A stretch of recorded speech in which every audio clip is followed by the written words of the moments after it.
Happy Monday! You made it through another weekend. It was a beautiful weekend here in Providence.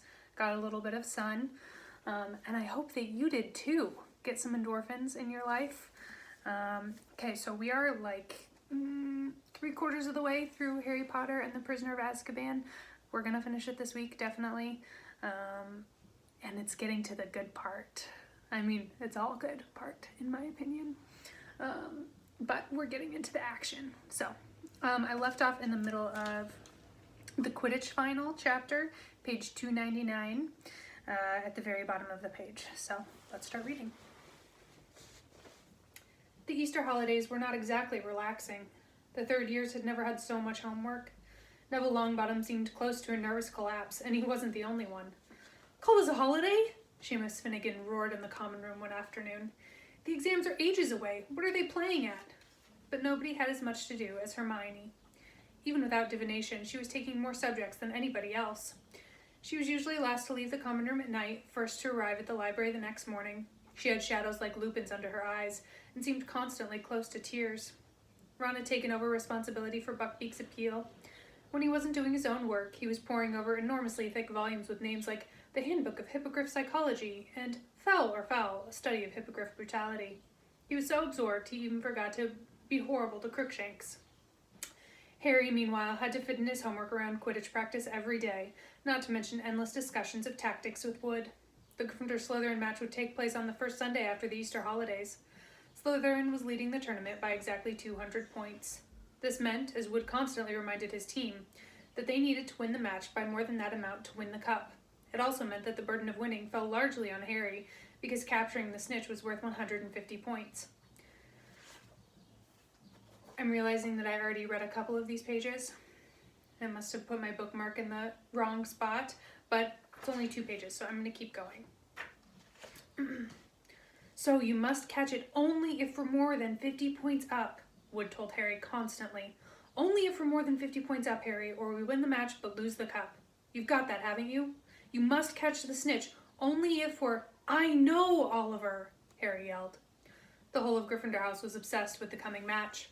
Gryffindor hadn't won the Quidditch Cup since the legendary Charlie Weasley, Ron's second oldest brother, had been Seeker. But Harry doubted whether any of them, even Wood, wanted to win as much as he did. The enmity between Harry and Malfoy was at its highest point ever. Malfoy was still smarting about the mud-throwing incident in Hogsmeade, and was even more furious that Harry had somehow wormed his way out of punishment. Harry hadn't forgotten Malfoy's attempt to sabotage him in the match against Ravenclaw, but it was the matter of Buckbeak that made him most determined to beat Malfoy in front of the entire school. Never, in anyone's memory, had a match approached in such a highly charged atmosphere. By the time the holidays were over, tension between the two teams and their houses was at a breaking point.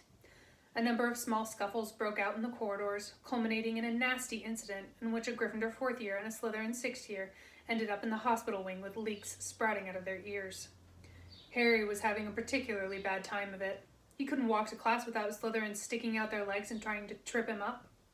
Crabbe and Goyle kept popping up wherever he went, and slouching away looking disappointed when they saw him surrounded by people. Wood had given instructions that Harry should be accompanied everywhere he went, in case the Slytherins tried to put him out of action. The whole of Gryffindor House took up the challenge enthusiastically, so that it was impossible for Harry to get to classes on time because he was surrounded by a vast, chattering crowd. Harry was more concerned for his firebolt's safety than his own. When he wasn't flying it, he locked it securely in his trunk and frequently dashed back up to Gryffindor Tower at break times to check that it was still there. All usual pursuits were abandoned in the Gryffindor common room the night before the match. Even Hermione had put down her books. "I can't work. I can't concentrate," she said nervously. There was a great deal of noise. Fred and George Weasley were dealing with the pressure by being louder and more exuberant than ever. Oliver Wood was crouched over a model of a Quidditch field in the corner, prodding little figures across it with his wand and muttering to himself. Angelina, Alicia, and Katie were laughing at Fred and George's jokes. Harry was sitting with Ron and Hermione, removed from the center of things, trying not to think about the next day, because every time he did, he had the horrible sensation that something very large was fighting to get out of his stomach. "You're going to be fine," Hermione told him, though she looked positively terrified. "You've got a firebolt," said Ron. "Yeah," said Harry, his stomach writhing. It came as a relief when Wood suddenly stood up and yelled, "Team, bed!" Harry slept badly. First he dreamed that he had overslept and that Wood was yelling, "Where were you? We had to use Neville instead." Then he dreamed that Malfoy and the rest of the Slytherin team had arrived for the match riding dragons. He was flying at breakneck speed, trying to avoid a spurt of flames from Malfoy's steed's mouth, when he realized that he had forgotten his firebolt. He fell through the air and woke with a start. It was a few seconds before Harry remembered that the match hadn't taken place yet, that he was safe in bed, and that the Slytherin team definitely wouldn't be allowed to play on dragons. He was feeling very thirsty. Quietly as he could, he got out of his four-poster and went to pour himself some water from the silver jug beneath the window. The grounds were still quiet. No breath of wind disturbed the treetops in the forbidden forest. The Whomping Willow was motionless and innocent-looking. It looked as though the conditions for the match would be perfect. Harry set down his goblet and was about to turn back to his bed when something caught his eye. An animal of some kind was prowling across the silvery lawn. Harry dashed to his bedside table, snatched up his glasses, and put them on, then hurried back to the window. It couldn't be the Grim. Not now. Not right before the match. He peered out at the grounds again, and after a minute's frantic searching, spotted it. It was skirting the edge of the forest now. It wasn't the Grim at all. It was a cat. Harry clutched the window ledge in relief as he recognized the bottle-brush tail. It was only Crookshanks. Or was it only Crookshanks? Harry squinted, pressing his nose flat against the glass. Crookshanks seemed to have come to a halt. Harry was sure he could see something else moving in the shadow of the trees, too. Just then, it emerged. A gigantic, shaggy black dog, moving stealthily across the lawn. Crookshanks trotting at its side. Harry stared. What did this mean? If Crookshanks could see the dog as well, how could it be an omen of Harry's death? "Ron!" Harry hissed. "Ron, wake up!" "Huh? I need you to tell me if you can see something." "It's all dark, Harry," Ron muttered thickly. "What are you on about?" "Down here." Harry looked quickly back out of the window. Crookshanks and the dog had vanished. Harry climbed onto the windowsill to look right down into the shadows of the castle, but they weren't there. Where had they gone? A loud snore told him Ron had fallen asleep again. Harry and the rest of the Gryffindor team entered the Great Hall the next day to enormous applause. Harry couldn't help grinning broadly as he saw that both the Ravenclaw and Hufflepuff tables were applauding them too. The Slytherin table hissed loudly as they passed. Harry noticed that Malfoy looked even paler than usual. Wood spent the whole of breakfast urging his team to eat while touching nothing himself. Then he hurried them off to the field before anyone else had finished so they could get an idea of the conditions. As they left the Great Hall, everyone applauded again. "Good luck, Harry," called Cho.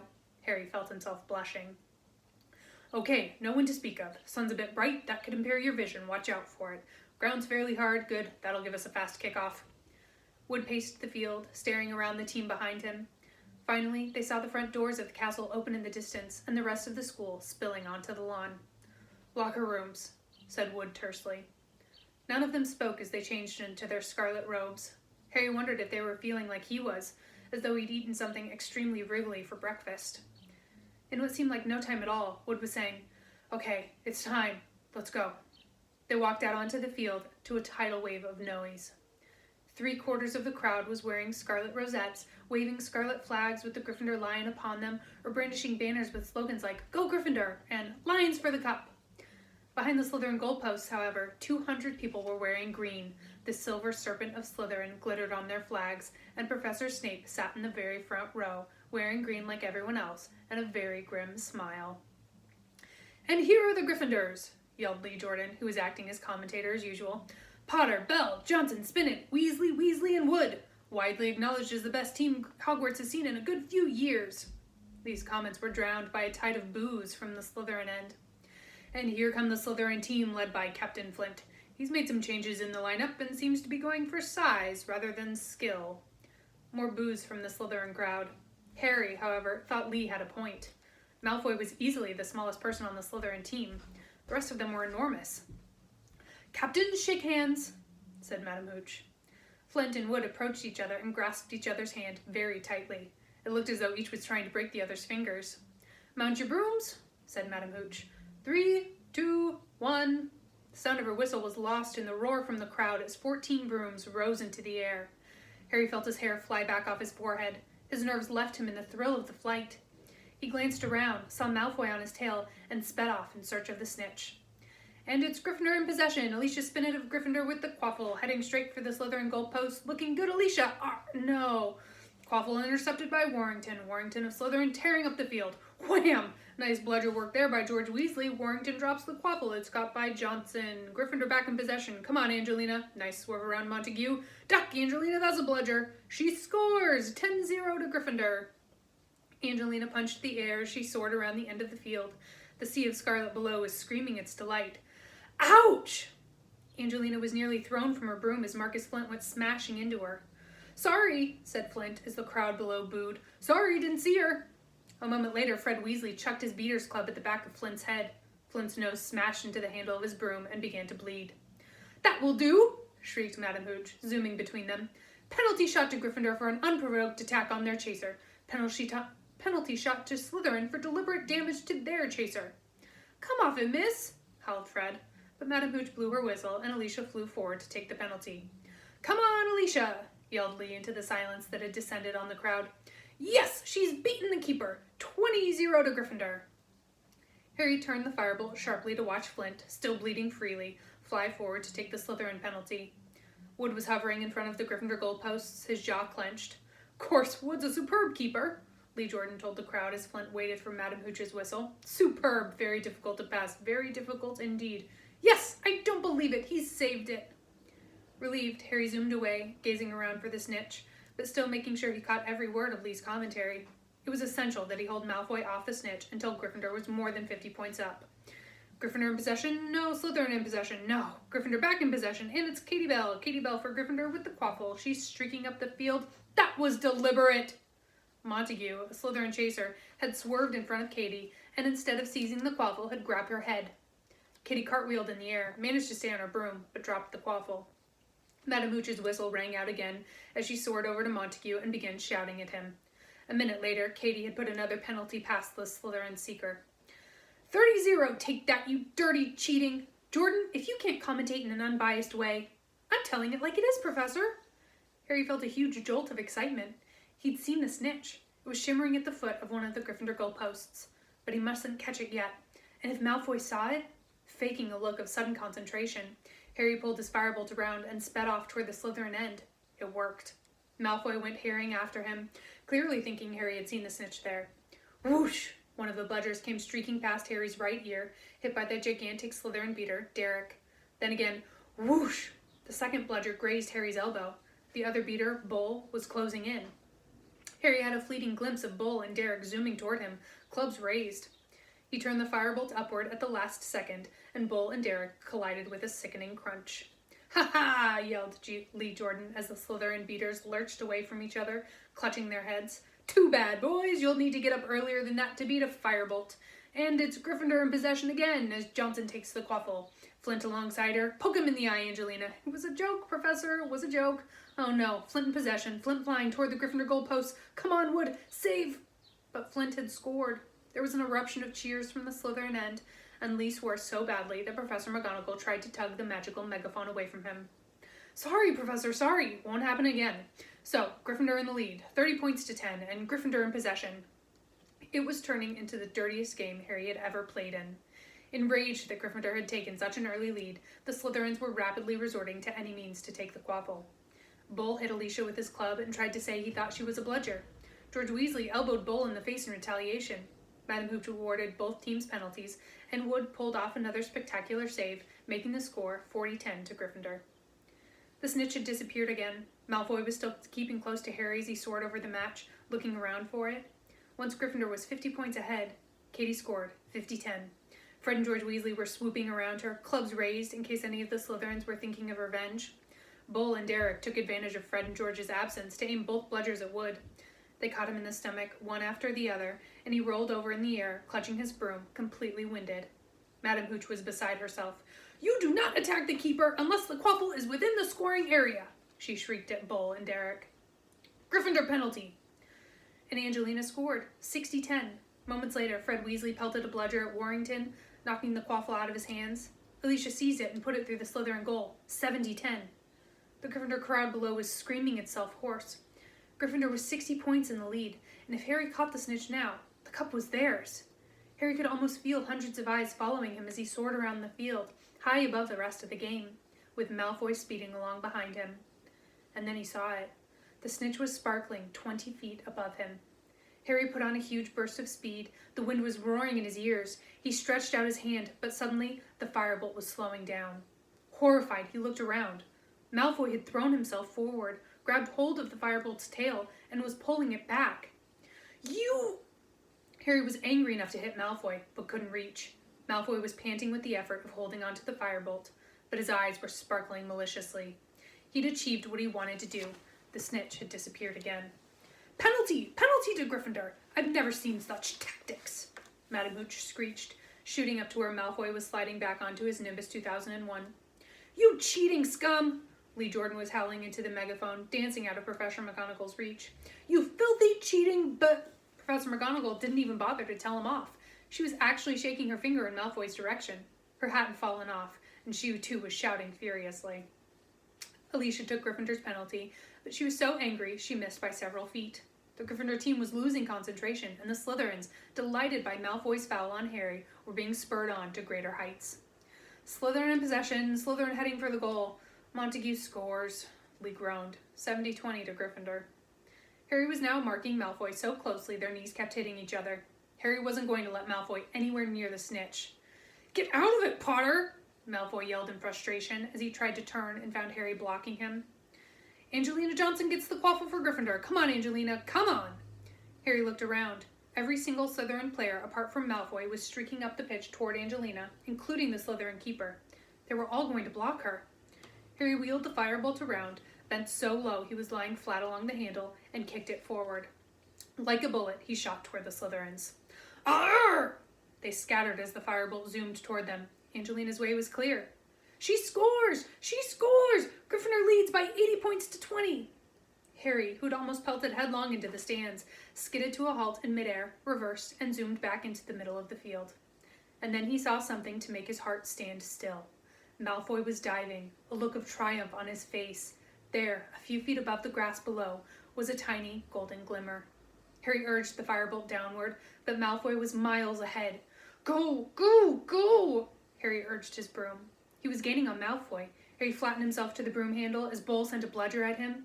He was at Malfoy's ankles. He was level. Harry threw himself forward, took both hands off his broom. He knocked Malfoy's arm out of the way and... Yes! He pulled out of his dive, his hand in the air, and the stadium exploded. Harry soared above the crowd, an odd ringing in his ears. The tiny golden ball was held tight in his fist, beating its wings hopelessly against his fingers. Then Wood was speeding toward him, half blinded by tears. He seized Harry around the neck and sobbed unrestrainedly into his shoulder. Harry felt two large thumps as Fred and George hit them, then Angelina's, Alicia's, and Katie's voices. We've won the cup! We've won the cup! Tangled together in a many-armed hug, the Gryffindor team sank, yelling hoarsely, back to earth. Wave upon wave of crimson supporters was pouring over the barriers onto the field. Hands were raining down on their backs. Harry had a confused impression of noise and bodies pressing in on him. Then he and the rest of the team were hoisted onto the shoulders of the crowd. Thrust into the light, he saw Hagrid, plastered with crimson rosettes. You beat him, Harry! You beat him! Wait till I tell Buckbeak! There was Percy jumping up and down like a maniac, all dignity forgotten. Professor McGonagall was sobbing harder even than Wood, wiping her eyes with an enormous Gryffindor flag. And there, fighting their way toward Harry, were Ron and Hermione. Words failed them. They simply beamed as Harry was borne toward the stands where Dumbledore stood waiting with the enormous Quidditch cup. If only there had been a Dementor around. As a sobbing Wood passed Harry the cup, as he lifted it into the air, Harry felt he could have produced the world's best Patronus.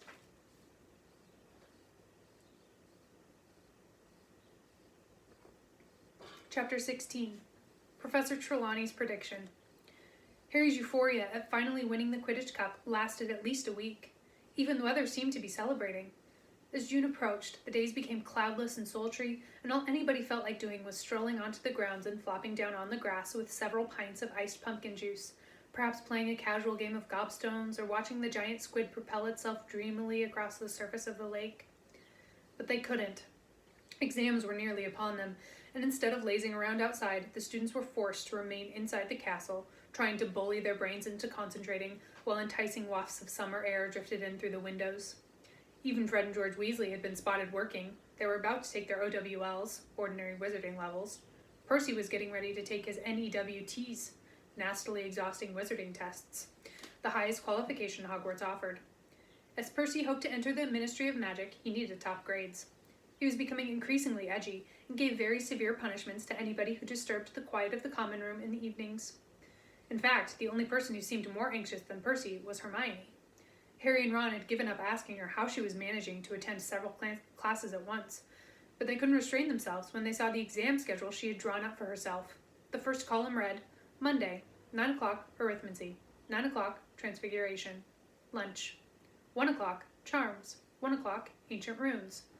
Hermione, Ron said cautiously, because she was liable to explode when interrupted these days.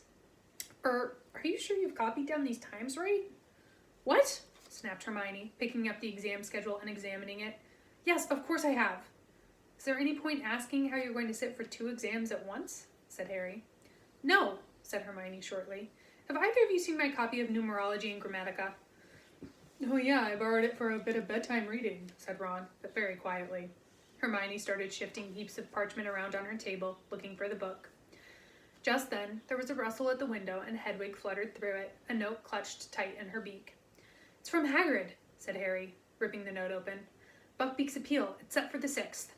That's the day we finish our exams, said Hermione, still looking everywhere for her arithmancy book. And they're coming up here to do it, said Harry, still reading from the letter. Someone from the Ministry of Magic and an executioner. Hermione looked up, startled. They're bringing the executioner to the appeal?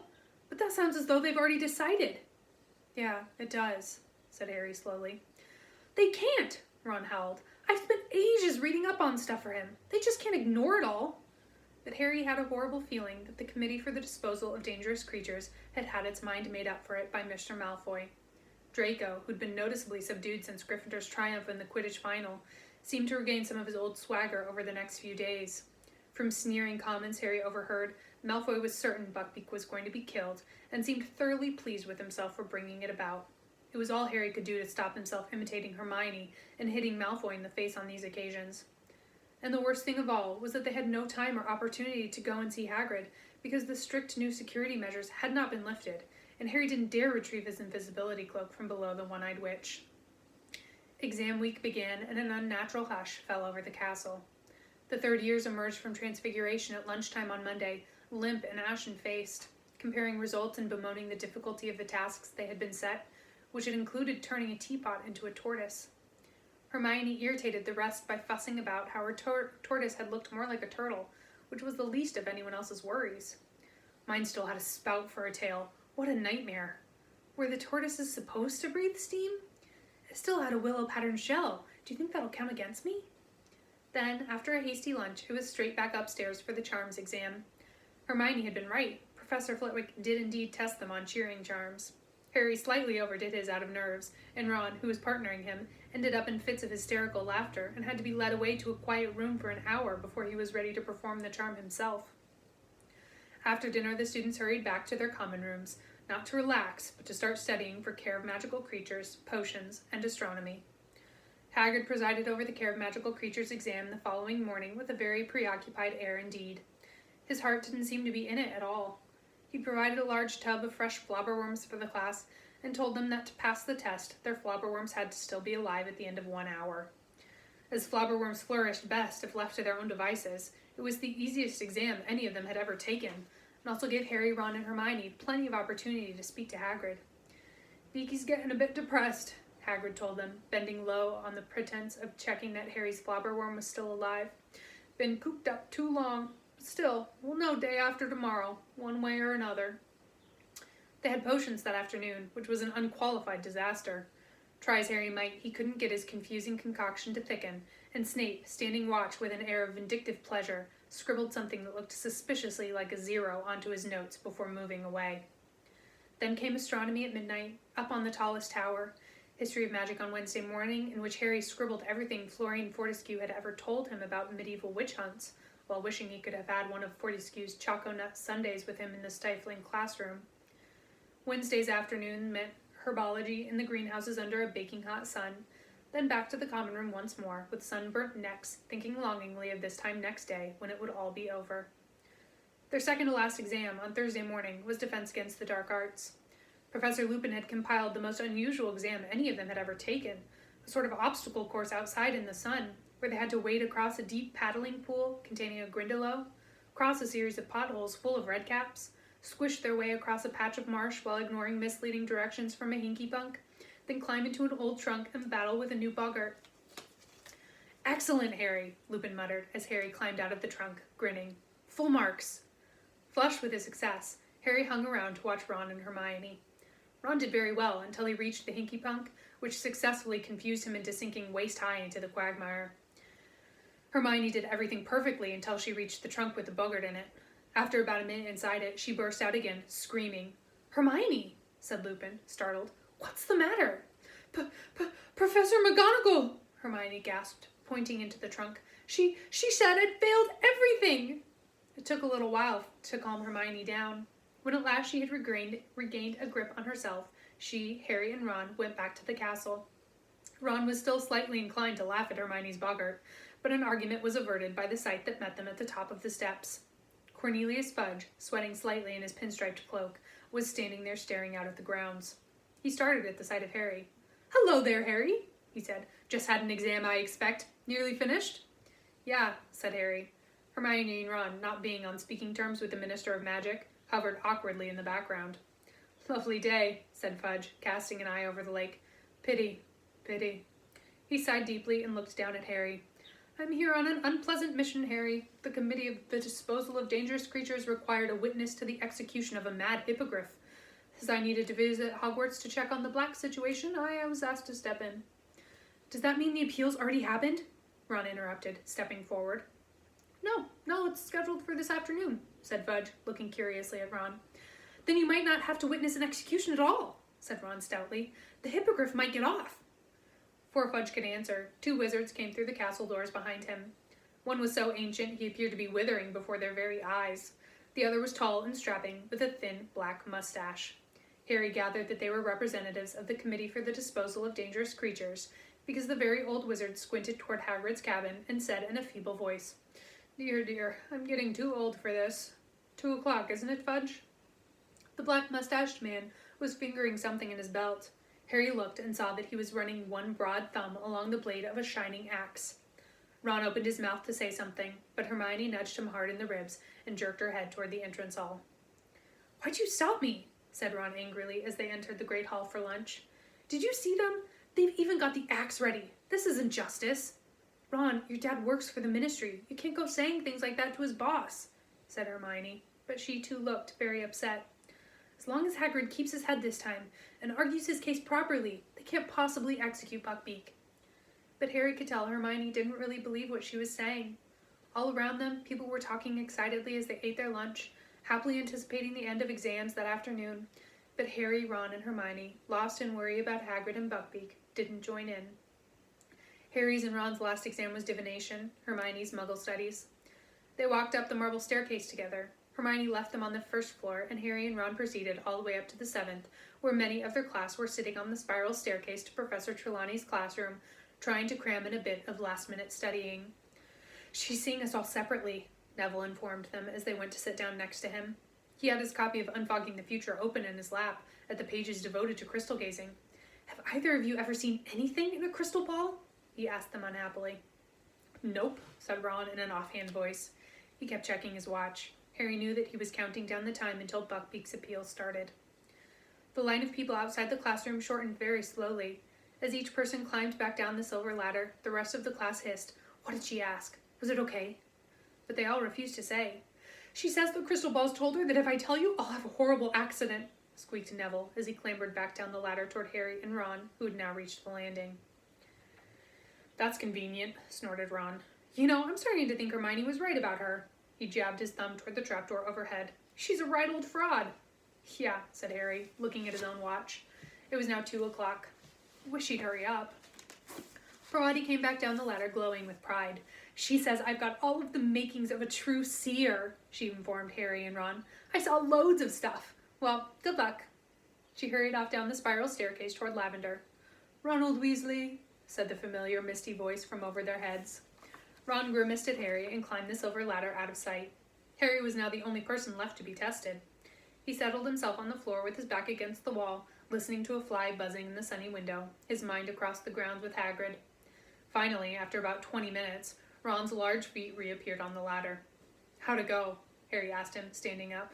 "Rubbish," said Ron. "Couldn't see a thing, so I made some stuff up. Don't think she was convinced, though." "Meet you in the common room," Harry muttered as Professor Trelawney's voice called. "Harry Potter?"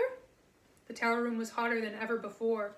The curtains were closed, the fire was alight, and the usual sickly scent made Harry cough as he stumbled through the clutter of chairs and tables to where Professor Trelawney sat waiting for him before a large crystal ball. "Good day, my dear," she said softly.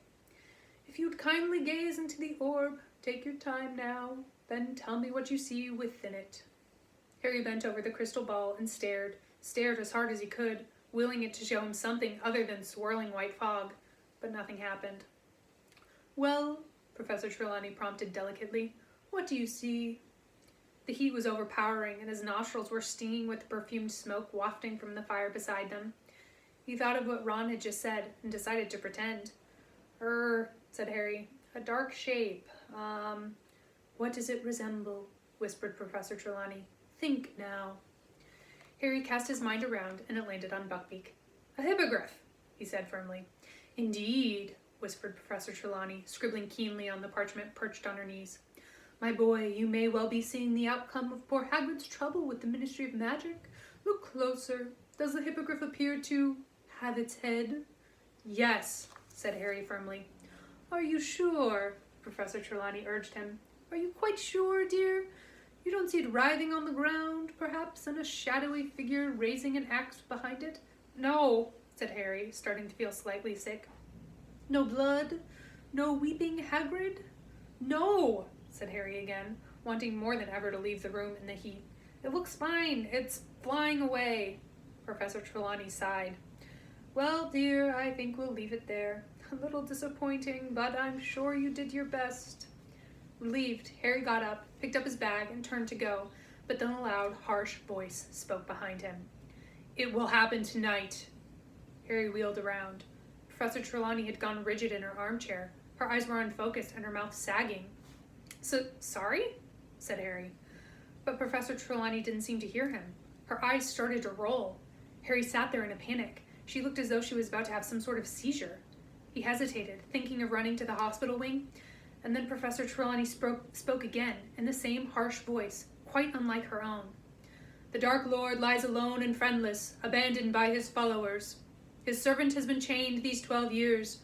Tonight, before midnight, the servant will break free and set out to rejoin his master. The Dark Lord will rise again with his servant's aid, greater and more terrible than ever he was. Tonight, before midnight, the servant will set out to rejoin his master." Professor Trelawney's head fell forward onto her chest. She made a grunting sort of noise. Harry sat there, staring at her. Then, quite suddenly, Professor Trelawney's head snapped up again. "I'm so sorry, my dear boy," she said dreamily. "The heat of the day, you know, I drifted off for a moment." Harry sat there, staring at her. "Is there anything wrong, my dear? You just told me that the Dark Lord's going to rise again? That his servant's going to go back to him?" Professor Trelawney looked thoroughly startled. "The Dark Lord? He who must not be named? My dear boy, that's hardly something to joke about. Rise again indeed." "But you just said it. You said the Dark Lord. I think you must have dozed off too, dear," said Professor Trelawney. "I would certainly not presume to predict anything quite as far-fetched as that." Harry climbed back down the ladder in the spiral staircase, wondering, had he just heard Professor Trelawney make a real prediction? Or had that been her idea of an impressive end to the test? 5 minutes later, he was dashing past the security trolls outside the entrance to Gryffindor Tower, Professor Trelawney's words still resounding in his head. People were striding past him in the opposite direction, laughing and joking, heading for the grounds and a bit of long-awaited freedom. By the time he had reached the portrait hole and entered the common room, it was almost deserted. Over in the corner, however, sat Ron and Hermione. "Professor Trelawney," Harry panted, "just told me." But he stopped abruptly at the sight of their faces. "Buckbeak lost," said Ron weakly. "Hagrid's just sent this." Hagrid's note was dry this time. No tears had splattered it. Yet his hand seemed to have shaken so much as he wrote that it was hardly legible. "Lost appeal. They're going to execute at sunset. Nothing you can do. Don't come down. I don't want you to see it. Hagrid." "We've got to go," said Harry at once. We can't just sit there on his own, waiting for the executioner. Sunset, though, said Ron, who was staring out the window in a glazed sort of way. We'd never be allowed, especially you, Harry. Harry sank his head into his hands, thinking, if only we had the invisibility cloak. Where is it? Said Hermione. Harry told her about leaving it in the passageway under the one-eyed witch. If Snape sees me anywhere near there again, I'm in serious trouble, he finished. That's true, said Hermione, getting to her feet. If he sees you. How do you open the witch's hump again? You tap it and say Descendium, said Harry. But Hermione didn't wait for the rest of his sentence. She strode across the room, pushed open the fat lady's portrait, and vanished from sight. She hasn't gone to get it, Ron said, staring after her. She had. Hermione returned a quarter of an hour later with the silvery cloak folded carefully under her robes. Hermione, I don't know what's gotten into you lately, said Ron, astounded. First you hit Malfoy, then you walk out on Professor Trelawney? Hermione looked rather flattered. They went down to dinner with everybody else, but did not return to Gryffindor Tower afterward. Harry had the cloak hidden down the front of his robes.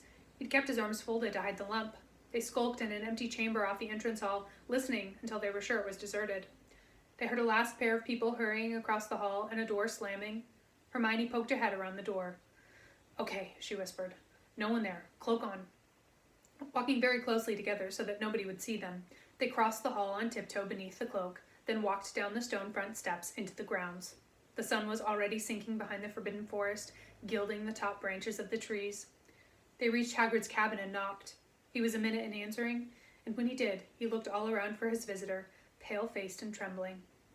It's us, Harry hissed. We're wearing the invisibility cloak. Let us in and we can take it off.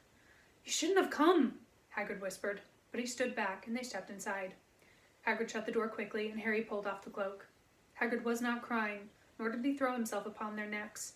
He looked like a man who did not know where he was or what to do.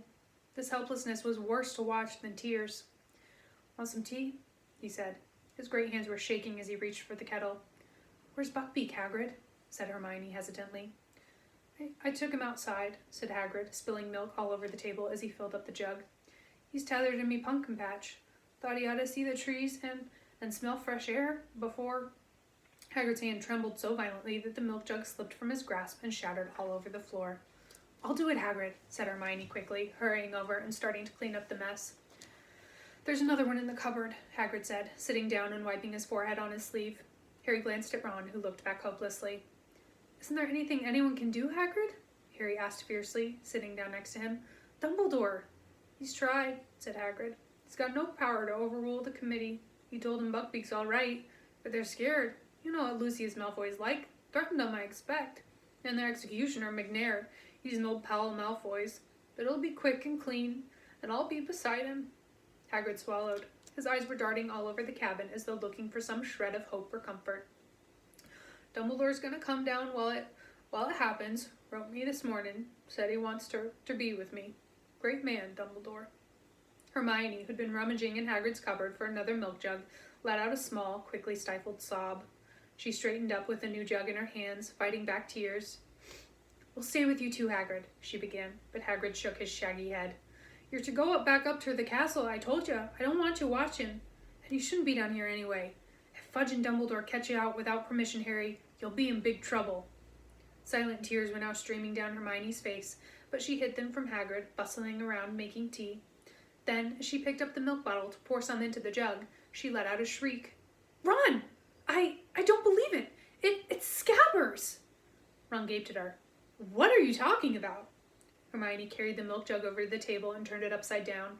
With a frantic squeak and much scrambling to get back inside, Scabbers the rat came sliding out onto the table. Scabbers! Said Ron blankly. Scabbers, what are you doing here? He grabbed the struggling rat and held him up to the light. Scabbers looked dreadful. He was thinner than ever, large tufts of hair had fallen out, leaving wide bald patches, and he writhed in Ron's hands as though desperate to free himself. It's okay, Scabbers, said Ron. No cats. There's nothing here to hurt you. Hagrid suddenly stood up, his eyes fixed on the window. His normal ruddy face had gone the color of parchment. They're coming. Harry, Ron, and Hermione whipped around. A group of men was walking down the distant castle steps. In front was Albus Dumbledore, his silver beard gleaming in the dying sun. Next to him trotted Cornelius Fudge. Behind them came the feeble old committee member and the executioner, McNair. You gotta go, said Hagrid. Every inch of him was trembling. They mustn't find you here. Go, now! Ron stuffed Scabbers into his pocket, and Hermione picked up the cloak. I'll let you out the back way, said Hagrid. They followed him to the door into his back garden. Harry felt strangely unreal, and even more so when he saw Buckbeak a few yards away, tethered to a tree behind Hagrid's pumpkin patch. Buckbeak seemed to know something was happening. He turned his sharp head from side to side and pawed the ground nervously. It's okay, Beaky, said Hagrid softly. It's okay. He turned to Harry, Ron, and Hermione. Go on, he said. Get going. But they didn't move. Hagrid, we can't. We'll tell them what really happened. They can't kill him. Go, said Hagrid fiercely. It's bad enough without you lot in trouble and all. They had no choice. As Hermione threw the cloak over Harry and Ron, they heard voices at the front of the cabin. Hagrid looked at the place where they had just vanished from sight. Go quick, he said hoarsely. Don't listen. And he strode back into his cabin as someone knocked at the front door. Slowly, in a kind of horrified trance, Harry, Ron, and Hermione set off silently around Hagrid's house. As they reached the other side, the front door closed with a sharp snap. Please, let's hurry, Hermione whispered. I can't stand it. I can't bear it. They started up the sloping lawn toward the castle. The sun was sinking fast now. The sky had turned a clear, purple-tinged gray, but to the west there was a ruby glow. Ron stopped dead. Oh, please, Ron, Hermione began. It's Scabbers. He won't stay put. Ron was bent over, trying to keep Scabbers in his pocket, but the rat was going berserk, squeaking madly, twisting and flailing, trying to sink his teeth into Ron's hand. Scabbers, it's me, you idiot! It's Ron! Ron hissed. They heard a door open behind them and men's voices. Oh, Ron, please, let's move. They're going to do it, Hermione breathed. Okay, Scabbers, stay put! They walked forward. Harry, like Hermione, was trying not to listen to the rumble of voices behind them. Ron stopped again. I can't hold him! Scabbers, shut up! Everyone will hear us! The rat was squealing wildly, but not loudly enough to cover up the sounds drifting from Hagrid's garden. There was a jumble of indistinct male voices, a silence, and then, without warning, the unmistakable swish and thud of an axe. Hermione swayed on the spot. They did it, she whispered to Harry. I don't believe it. They did it. Okay, stop there for now. Come back tomorrow for chapter 17, Cat, Brat, and Dog.